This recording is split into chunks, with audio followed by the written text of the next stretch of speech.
So, I want you to imagine a scenario for a second. You are completely alone in a house. It's late. It's, quiet, maybe just a little too quiet. Right, the classic thriller setup. Exactly.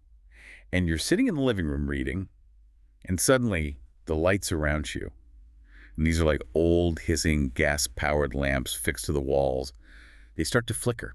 Oh, wow. Yeah. The room dims significantly just for a few moments. The shadows stretch across the floor, and then very slowly the flames kind of flare back up to normal. You're trying to convince yourself it's just a draft, but then you hear it. Let me guess. Footsteps. Heavy, deliberate footsteps coming from the floor directly above you. See, it's that kind of sensory input that immediately triggers like a primal threat response. Your nervous system is just flooded because you know that space is supposed to be empty. Right, because that room upstairs, it's supposed to be completely sealed off. No one is supposed to be up there, so your heart is just pounding against your ribs. Yeah, that's terrifying. You are sitting in the dark, waiting. And finally, your partner comes home. You tell him exactly what you saw with your own eyes, exactly what you heard with your own ears. You're seeking comfort and explanation. Which is the natural human response. Exactly. But your partner just looks at you. Their face is completely blank. Their eyes are dead serious. They don't look around. They don't even investigate. They just look at you and say, "You're imagining things. You're forgetting things again. You need to see a doctor." And see, the terror in that moment isn't actually the footsteps or the dimming lights.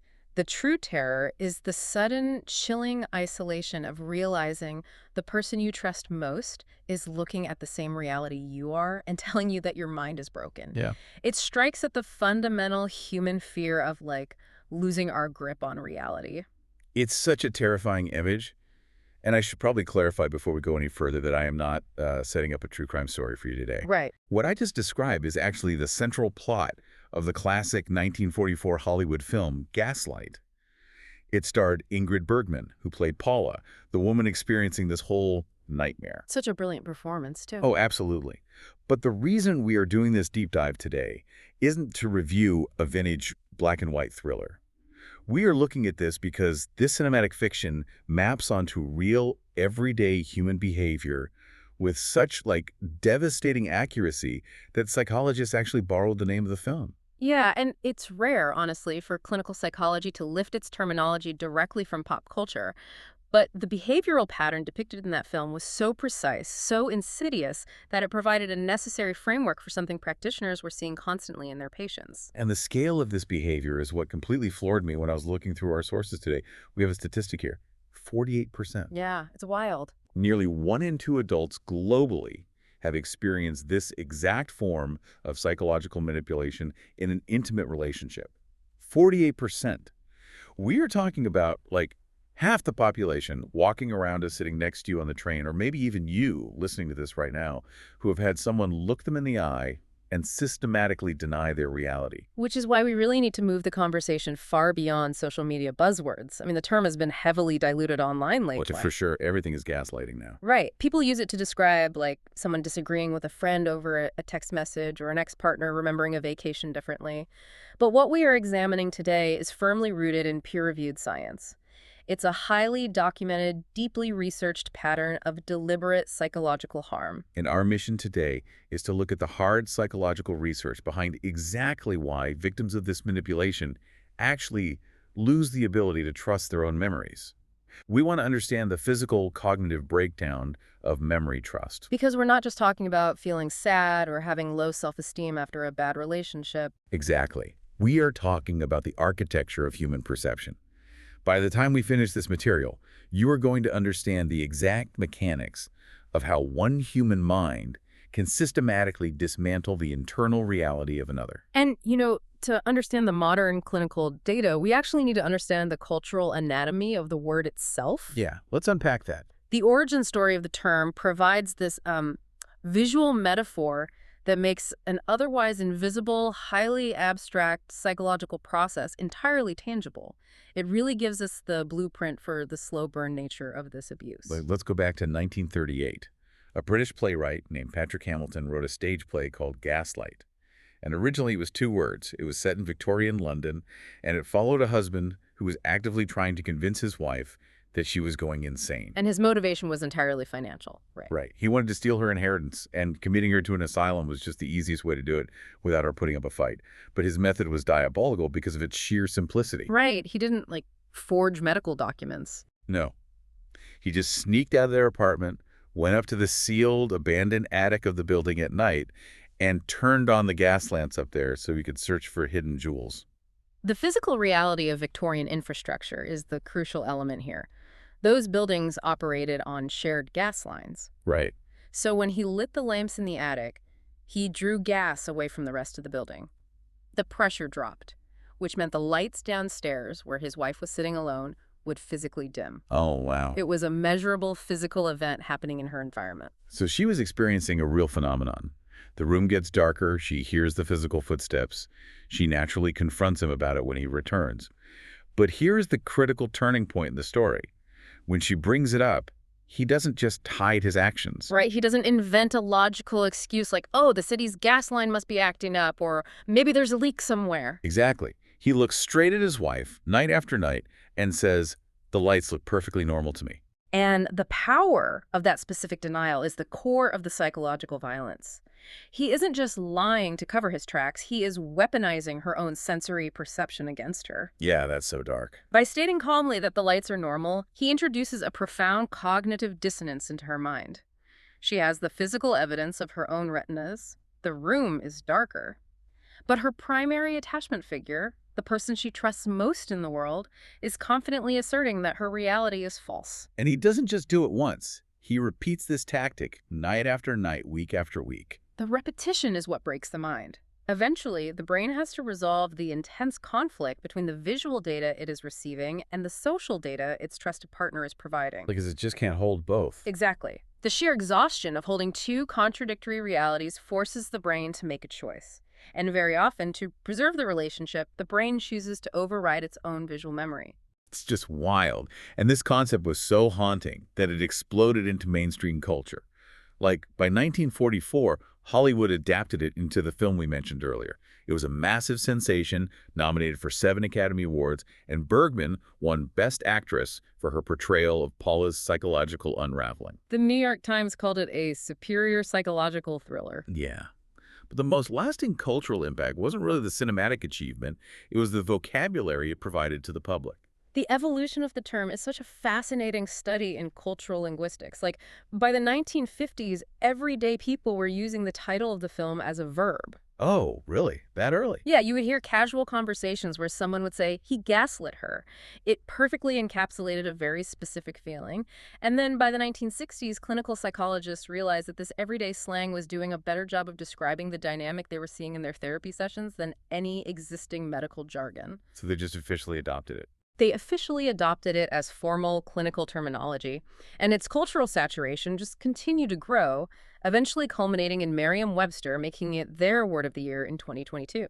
I always found that transition strange, though. I mean, people have been manipulating each other since the dawn of time. Sure. The ancient Romans were masters of deception. Medieval monarchs played elaborate mind games. Why did this specific story, a mid-century piece of pop culture, resonate so deeply that the clinical establishment abandoned its usual Latin derivatives and just borrowed a movie title? Well, society always knew this specific brand of reality distortion abuse existed.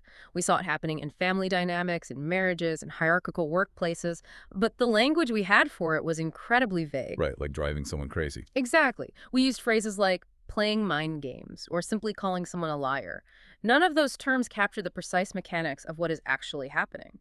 When Hamilton wrote that play, he isolated the mechanism perfectly. The deliberate, covert alteration of reality, followed by the calm, authoritative denial of that alteration. Precisely. Having a specific name for it gave psychologists a framework to study it as a unique phenomenon, rather than just lumping it under the broad umbrella of emotional abuse or general deceit. It allowed researchers to look at the isolated effects of reality denial on human cognition. So let's transition from those Victorian origins into the modern clinical definition. Because I really want to look at how this blueprint of manipulation plays out in contemporary relationships, stripped of the Hollywood dramatics. Like, what does this look like in a normal apartment today? Right, well, the clinical definition is strict, and it differentiates heavily from normal interpersonal conflict. Clinically, gaslighting is defined as a form of psychological manipulation where one person causes another to doubt their own perceptions, memories, and sense of reality. And the motivation is key here, isn't it? It is. It is done systematically to gain control over the victim or to entirely avoid accountability for the manipulator's own actions. The distinction between normal conflict and this specific manipulation is critical. When I was reading through the psychological literature, I kept thinking of a computer analogy to make sense of the damage it does. Okay, I love a good analogy. Lay it on me. So a normal argument, or even a normal lie, is like someone secretly deleting a single file on your computer. Maybe they delete a specific Word document, which represents a single memory of an event. It's wrong, it's annoying, but the rest of your computer functions perfectly fine. You can still trust the machine. Right. Gaslighting doesn't delete a single file. Gaslighting is a virus that corrupts your entire operating system. It scrambles the fundamental code so that you can't trust any file you open. You no longer know if a document is real, if it has been altered, or if you even created it in the first place. That analogy captures the existential threat of the behavior perfectly. I mean, normal arguments happen constantly. Human memory is highly fallible, and two people misremembering the timeline of an argument or the details of a conversation is just a standard part of social interaction. Yeah, we don't record our lives. We interpret them. But the corrupted operating system analogy highlights the deliberate, targeted nature of gaslighting. It isn't an attack on a specific fact. It is an attack on your trust in yourself. The manipulator isn't just trying to convince you that it didn't rain on Tuesday. They are trying to convince you that your biological ability to know whether it rained or not is inherently defective. And the sources break down the architecture of this attack into 5 core tactics. I want to spend some real time exploring how each of these functions, because understanding the mechanism is the only way to recognize the damage. The first tactic is the most blunt force instrument they have: denial. It is the flat-out statement, that never happened, or you're making things up. Denial functions as a direct assault on episodic memory. An episodic memory is the part of your brain's storage system that records personal experiences tied to specific times and places, your internal autobiographical record. It's like a mental diary. Exactly. It relies on the hippocampus to encode and retrieve these events. When someone looks at you and calmly states, "That never happened," they are forcing a collision between your internal neural record and the external social reality they were presenting. It creates an immediate sense of vertigo. Your brain knows what it recorded, but the external environment is entirely rejecting that recording. And if they deliver that denial with enough unwavering conviction, it causes cognitive shock. The brain naturally seeks consensus. If the person across from you shows no signs of deception, no nervousness, no hesitation, your brain begins to question its own encoding process. Like it wonders if the hippocampus misfiled a dream as a reality. Yeah, Ashermeasly. But if flat denial doesn't work, say you have proof or you're absolutely certain of the event, they often pivot to the second tactic: trivializing. This sounds like you're too sensitive or you're overreacting again, stop being so dramatic. Where denial attacks the factual encoding of a memory, trivializing attacks the emotional encoding. You might successfully defend the facts of the event. Yes, they did say that hurtful comment. But by trivializing it, the gaslighter attacks your emotional response to the fact. They invalidate the pain or anger you felt. Right. So they concede the event happened, but tell you your reaction to it is defective. Which is just so damaging. And our emotions are a vital part of our biological threat detection system. We feel anger or sadness to alert us that a boundary has been crossed or that we are in a harmful situation. When a manipulator constantly tells you that your emotional responses are out of proportion or crazy, they are training you to suppress your own instincts. Over time, you stop trusting the alarm bells your body is ringing. You learn to view your own feelings as unreliable narrators. Exactly. Which perfectly sets up the third tactic, which the literature calls diversion. You push through the denial, you refuse to let them trivialize your feelings, so you bring up the issue again. And suddenly, they throw a smoke bomb. Oh, the diversion tactic is brutal. Yeah. They change the subject entirely, or they question your underlying motives for bringing it up, or they launch into a completely unrelated attack on your character. Diversion is a masterclass in exploiting cognitive limitations. It relies on inducing cognitive overload. How does that work in the brain? Well, the human brain has a limited capacity for working memory, the amount of information we can hold and process in real time during a conversation. Imagine you are focusing intensely on holding on to a specific memory so you can discuss it logically. Suddenly, the gaslighter throws three different, highly emotionally charged accusations at you regarding something you did last month. Your brain is forced to drop the original memory just to process the new threats. Yes. The amygdala, the brain's fear center, hijacks the prefrontal cortex, which is responsible for logic and reasoning. You are thrown into a defensive posture. So by the time the argument exhausts itself, you have completely lost the thread of what you originally wanted to discuss. You are just exhausted from defending your character. The psychological takeaway your brain logs is that trying to bring up your memories only leads to chaos, confession, and punishment. And while you were in that defensive posture, they utilize the fourth tactic, counter-accusation. You're the one who always starts these fights. You're the problem here. They entirely flip the script. Counter-accusation shifts the burden of reality. It takes the focus off their behavior and places the spotlight squarely on your perceived flaws. It introduces a narrative where not only is your memory wrong, but your attempt to use your memory is inherently malicious. So it makes the victim feel guilty for even trying to assert their own perception. It's a highly effective way to enforce self-censorship. The victim stops bringing things up because they have been conditioned to believe they are the toxic element in the relationship. That brings us to the final tactic, which is what seals the environment. Tactic 5, recruiting others. The manipulator subtly gets people around you, friends, family, colleagues, to agree with their narrative, making you feel completely isolated and outnumbered. This tactic exploits our evolutionary biology. Humans are profoundly tribal creatures. We rely heavily on social proof to validate our reality. Like if the tribe says it's safe, it's safe.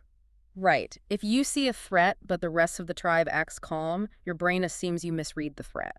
If a gaslighter can manipulate your social circle into doubting you, your internal defense mechanisms face total collapse. Because there's no one to back you up. The brain calculates, if the person I love says I'm wrong and my friends are agreeing with them, the statistical probability is that my brain is the broken variable. It entirely removes the possibility of an external reality check. And the insidious part of all of this, as the sources emphasize, is the concept of the slow burn. Yeah, that's so important to highlight. None of this happens on a first date. No one sits across from you at dinner and says, just so you know, over the next 3 years, I'm going to completely dismantle your reality, invalidate your emotions, and isolate you from your friends. I mean, if they did that, you would walk out of the restaurant. Exactly. The slow burn is the only way the manipulation can take root.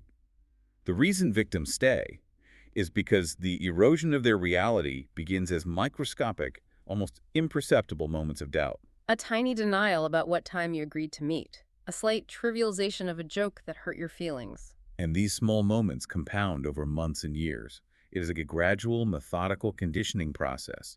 The manipulator slowly recalibrates the victim's baseline for what is acceptable and what is real. By the time the severe, overt gaslighting occurs, the victim's psychological immune system has already been compromised. They have already been trained to defer to the manipulator's version of events. So we've established the tactics. We can see how they function behaviorally. But I want to move into the heavy, peer-reviewed psychological research now.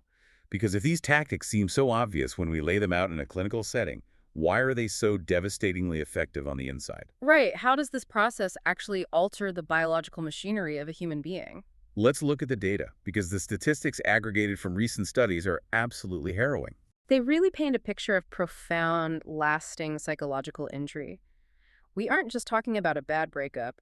We are looking at trauma profiles that mirror survivors of severe physical distress. The numbers are staggering.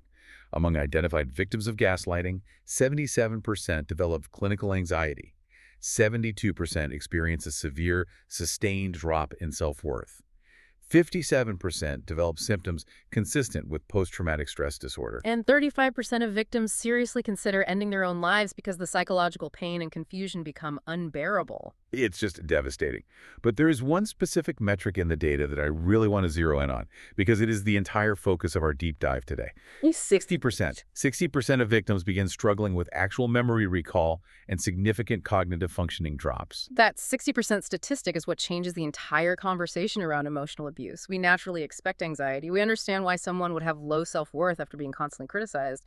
But a 60% rate of actual measurable cognitive impairment, It's mind-blowing. it indicates that the stress of the manipulation is causing structural or functional changes in how the brain processes, stores, and retrieves information. When I first read that, I have to admit, I struggle to comprehend the mechanism. I understand feeling anxious or depressed because someone is cruel to you, but how does someone else's external lying actually break your internal biological ability to recall your own memories? It seems like science fiction. Yeah. How does their voice outside your head dismantle the physical machinery inside your head? The mechanics of that breakdown are detailed in a groundbreaking 2025 study published in the Journal of Family Violence. The researchers focused heavily on a philosophical and psychological concept known as epistemic autonomy.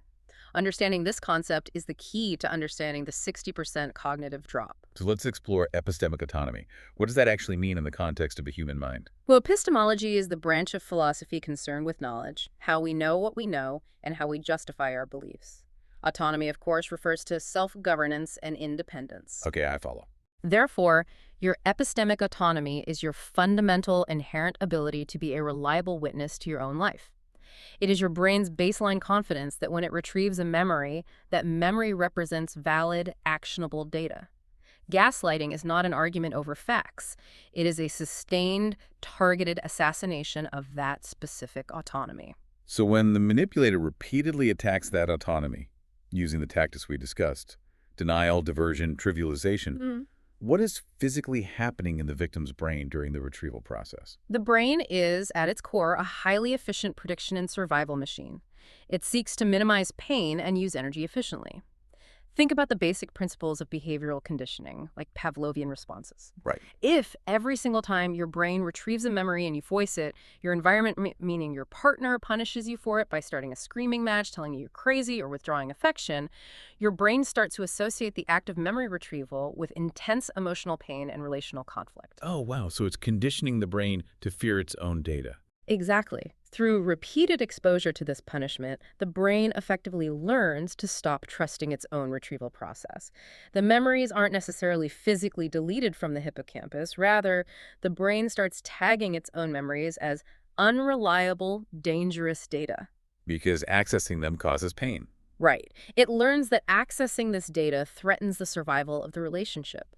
The neural pathways required to access those memories become blocked by a learned anxiety response. Your brain calculates it is safer not to know than to know and be punished. So the cognitive fog rolls in. The struggle to recall memories isn't a sign of early dementia. It is an active, protective suppression strategy deployed by a traumatized brain. That is deeply unsettling. The brain is essentially betraying its own perception for the sake of survival. It is. But that mechanism brings up a massive, obvious question.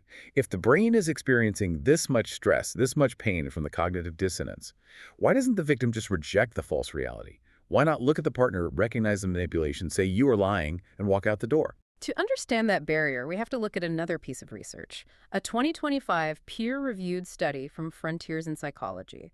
They investigated the severe attachment dynamics present in these relationships, specifically a phenomenon they refer to as love addiction, or profound emotional dependency. Because we have to remember that humans are biologically wired for attachment, right? Exactly. For our ancient ancestors, survival depended entirely on staying connected to our primary caregivers and the social group.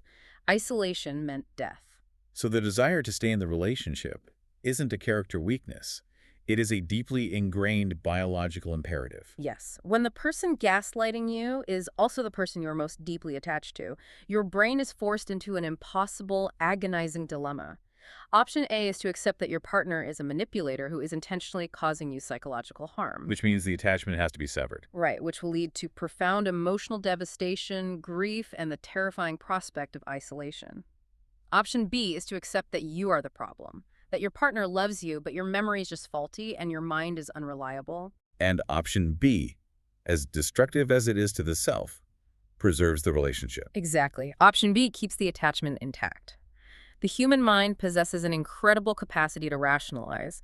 It will override its own accurate memories and accept the manipulator's reality as a necessary cost of keeping the attachment alive. Forms a trauma bond. Yes, where the victim becomes dependent on the abuser for their sense of reality and emotional regulation. The tragic, cruel paradox of gaslighting is that the more deeply you love someone, The more intimately you are attached to them, the easier it is for them to overwrite your memory. Because your survival instincts prioritize the relationship over your own epistemic autonomy. Perfectly said. To really ground this clinical data, because discussing epistemic autonomy, behavioral conditioning, and trauma bonds can feel a bit academic, our sources provide a real-world case study. It perfectly illustrates this mind-body disconnect and the physical toll of cognitive suppression. We need to talk about Mia's story. Mia's experience is textbook. It perfectly highlights the friction between what the conscious mind is forced to accept and what the body knows to be true, and it shows us exactly what that 60% cognitive drop looks like when you are trying to live a normal life. So Mia spent 4 years in a relationship with a partner who, to the outside world, was the perfect catch. He was charming, funny, charismatic, and beloved by their mutual friends. They always are. Right. But behind closed doors, he slowly escalated his manipulative behavior. True to the slow burn model, it started with minor dismissals. She would say, "You really hurt my feelings when you made that comment at dinner," and he would calmly reply, "I never said that. You're hearing things. You always misinterpret my jokes." Classic tactic. Eventually, over the years, he escalated to completely rewriting their shared history, denying that entire conversations took place or that major plans had been made. But the fascinating detail from Mia's story, the part that reveals the psychological battleground, is what she started doing in secret. The Notes app. Yes. Mia started keeping meticulous notes of their conversations on her phone. After an argument, she would lock herself in the bathroom, sit on the tile floor, and type out exactly what was said, verbatim, into her Notes app. We really need to look closely at the motivation behind that specific behavior. Why did Mia feel compelled to hide in a bathroom and type out transcripts of her own life? Because this is the exact crux of the internal psychological battle. Yeah, what's going on there? Her conscious mind had largely surrendered. The conditioning had worked. Her conscious mind believed the manipulator's narrative that she was too sensitive, that her memory was slipping, and that she was prone to being dramatic. But her deep survival instinct, her somatic awareness, knew that her memory was perfectly fine. So her conscious mind capitulated, but her body was still fighting. The phone notes were essentially a lifeline to reality. They were a physical manifestation of her survival instinct. Yeah. Keeping those notes was a psychological SOS from a brain that was desperately trying to preserve its own epistemic autonomy against a relentless attack. It is a profound example of cognitive dissonance. Wow. Her internal hard drive, her memory retrieval system, had been compromised by the gaslighter's virus. She could no longer trust her brain to hold the data, so she outsourced her memory to a digital device. She needed the physical receipts because her internal sense of truth had been systematically dismantled. The heartbreaking part of Mia's story is the aftermath, because the damage didn't magically disappear the day she finally managed to leave the relationship. No, it never does. The sources note that even after she was physically safe and separated from the manipulator, she couldn't function normally. For a full year after the breakup, she suffered from paralyzing decision fatigue. A whole year? Yeah. She couldn't make basic, everyday choices. She would stand at a grocery store, unable to decide what to eat for dinner. She would stare at her closet in the morning, paralyzed by anxiety, unable to choose what clothes to wear. And if we connect Mia's paralysis back to that 60% statistic regarding the drop in cognitive functioning, her experience makes complete biological sense. Gaslighting doesn't just ruin your romantic relationship, it dismantles your internal compass for navigating the physical world. Because you can't even trust yourself to pick a cereal brand. Think about what decision-making actually requires. To choose a shirt or to choose a meal, you have to trust your own preferences, your own logical reasoning, and your historical memory of what you like and dislike. Right. If your brain has spent 4 solid years being aggressively trained that every thought it produces is wrong, that every preference is foolish, and every memory is fabricated, you literally lose the neural pathways required to confidently state, "I prefer the blue shirt today." The damage radiates outward from the specific relationship into every single facet of cognitive processing. If the psychological damage is this catastrophic, if it can literally leave a person sobbing in a grocery aisle because they can't trust themselves to pick a brand of cereal, we have to examine the source of the abuse. Who is deploying this psychological weapon? It's an important question. Because my immediate assumption, and I think the cultural assumption fueled by movies and true crime media, is that all gaslighters are calculating sociopaths. We picture them as evil masterminds, like the husband in the 1944 movie, intentionally driving someone mad for a specific reward. Are all people who do this just dark triad personalities? It is incredibly tempting to categorize them all as Machiavellian monsters because the damage they inflict is monstrous. And to be fair to the literature, some gaslighters are diagnosed narcissists or psychopaths. So the mastermind profile does exist. Yes, there is a distinct subset of abusers who genuinely enjoy the feeling of control, who lack empathy entirely, and who use reality distortion as a calculated tool for subjugation and power. Mhm. But we must introduce a significant amount of nuance here, because human behavior is rarely that simple. Right, it's never just one box. Psychologist Stephanie Sarkis, whose extensive work on this topic is heavily cited in our sources, points out that the evil mastermind profile only accounts for a fraction of the behavior. So if they aren't all cold-blooded sociopaths playing chess with people's minds, what is the alternate profile? Who else is doing this? Sarkis introduces the profile of the deeply insecure gaslighter. Many individuals who utilize these reality-distorting tactics are actually incredibly fragile, emotionally stunted people. Wait, really? Fragile. Yeah. They don't use gaslighting as a master plan for control. They use it as an extreme, desperate, subconscious defense mechanism. For these individuals, admitting fault, accepting blame, or facing the feeling of shame is psychologically intolerable. It threatens to shatter their incredibly fragile ego. So when confronted with something they did wrong, their brain instinctively creates a distortion field to protect themselves. Exactly. As Sarkis puts it, the internal subconscious logic is, if I can make you believe the event never happened, then I don't have to feel the unbearable guilt or shame associated with it. So they're willing to completely rewrite their partner's reality and destroy their sanity just to protect their own ego from feeling an ounce of shame. It's a staggering display of emotional immaturity and selfishness. It really is. But the 2025 research in our sources also points out that we can't just look at individual personality disorders or fragile egos. Gaslighting doesn't happen in a vacuum. The research highlights the systemic and cultural roots of this abuse. It thrives on existing power imbalances. Absolutely. The interpersonal dynamic is heavily influenced by the societal context. Gaslighting requires an environment where one person's version of reality is inherently granted more weight, authority, or credibility than the others. Right? Power imbalances, whether they are based on gender, age, financial dominance, or social status, create the perfect breeding grounds for this specific type of abuse. The person who holds more societal or relational power inherently controls the narrative. They have the authority to define what is true and what is crazy. We need to discuss the gender dynamics specifically because the clinical literature consistently shows that women are far more frequently the victims of severe gaslighting. And I want to frame this carefully. This is not because men are inherently malicious or because women are incapable of being gaslighters. Right. Women can absolutely be the abusers in these dynamics. Exactly. But society has historically conditioned these roles differently, creating disparate vulnerabilities. We have to analyze the historical and societal conditioning at play. For generations, society has socialized women to be accommodating, to be the peacemakers in relationships, to be reasonable, and, crucially, to doubt their own anger or gut feelings if those emotions threaten to cause conflict. The whole trope of the hysterical or overly emotional woman. Yes, it is deeply ingrained in our cultural narrative.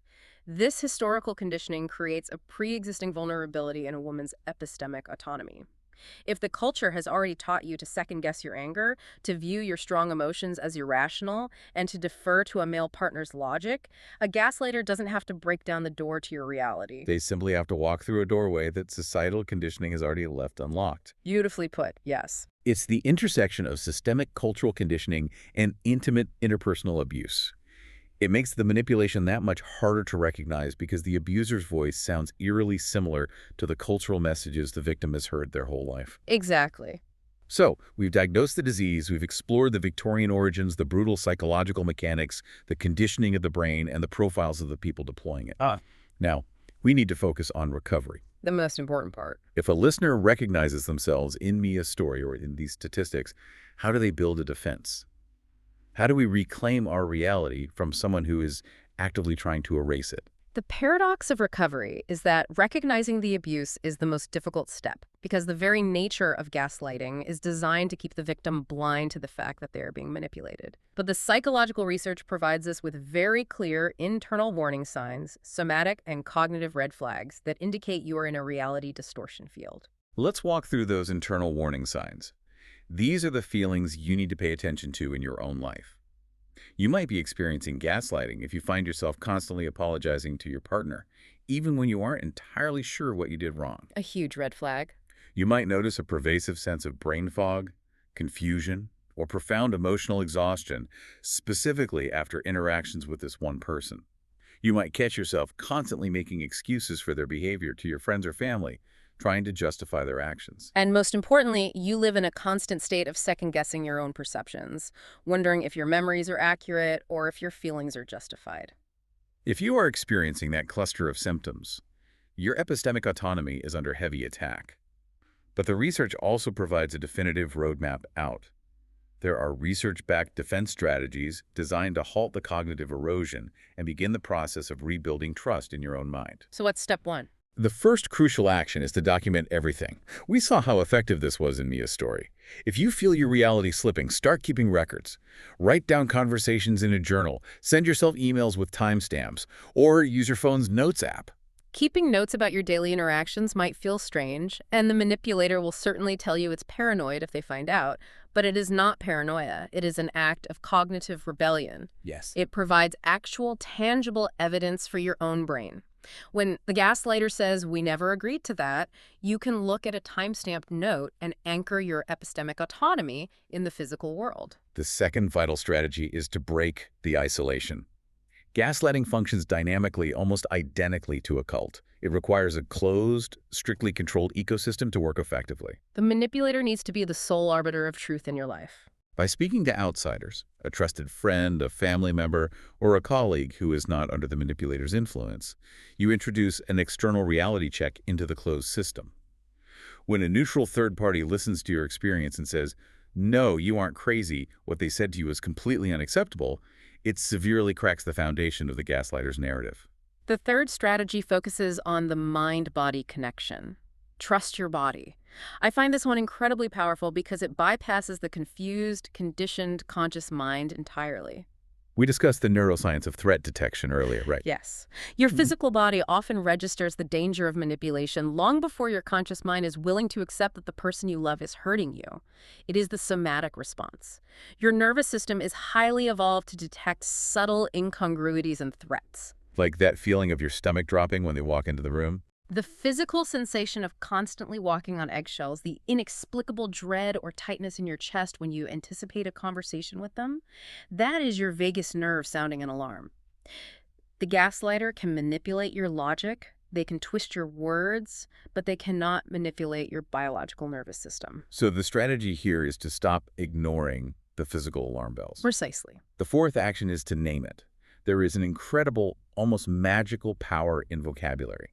When you understand the clinical definition and you can look at a confusing argument and say internally, this isn't a communication breakdown, this is gaslighting, they're using diversion tactics on me, the dynamic instantly changes. You strip the manipulator of their most powerful weapon, which is your confusion. Right. The mystery of the interaction is gone. Your internal monologue shifts from a terrified, am I going crazy, to an analytical, they are attempting to alter my perception.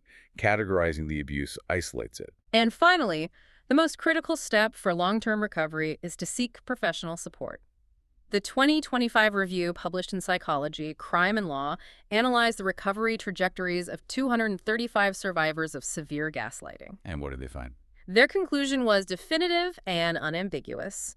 Targeted therapeutic support is the single most critical factor in restoring a victim's trust in their own memory. A trauma-informed therapist acts as an objective, trained professional whose primary goal is to help you rebuild your shattered epistemic autonomy. It's like cognitive physical therapy. Exactly. For a memory retrieval system that has been systematically disabled by behavioral conditioning. Let's bring all this back to where we started. We opened this discussion in a dim, flickering room in 1944 with Ingrid Bergman playing Paula in Gaslight. I want to look at the cinematic resolution of that story because it beautifully mirrors the real-world cognitive recovery we've been unpacking. The ending of that movie is so satisfying. It really is. At the climax of the movie, Paula does not remain a tragic victim. The story introduces a detective who enters the house, and he serves the exact function of that external reality check we just discussed. He listens to her, and he confirms that the footsteps upstairs are real.